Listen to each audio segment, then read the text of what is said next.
మాదక ద్రవ్యాల నివారణపై వినూత్నంగా అవగాహన కల్పిస్తున్నారు తూర్పుగోదావరి జిల్లా రంగంపేటకి చెందిన సోహిత ధన్యత.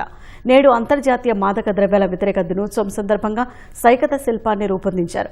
డ్రగ్స్ వద్దు సోదరా అనే నినాదంతో తీర్చిదిద్దిన సైకత శిల్పం ఆకట్టుకుంటోంది. యువత వ్యసనాలకు దూరంగా ఉంటూ ఉజ్వల భవిష్యత్తును నిర్మించుకోవాలనేదే ఉద్దేశమని సోహిత ధన్యత తెలిపారు.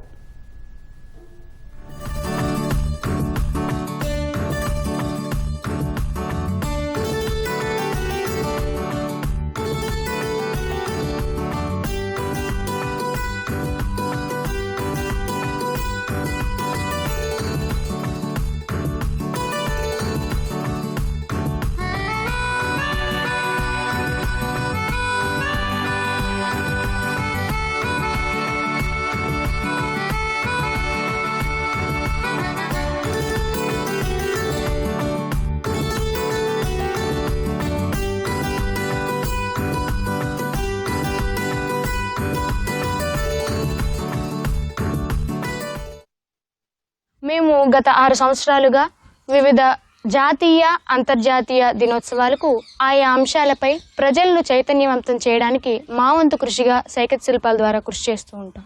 జూన్ 26వ తేదీన యాంటీ డ్రగ్ డే సందర్భంగా మేము ఈ సైకత శిల్పాన్ని రూపొందించాము. నేడు యువతంతా తమ బంగారు భవిష్యత్తును ఈ మాదక ద్రవ్యాలకు బానిసలు అవ్వి పాడు చేసుకుంటున్నారు. డ్రగ్స్ వద్దు సోదరా అన్న నినాదంతో మేము ఈ సైకత శిల్పాన్ని రూపొందించాము.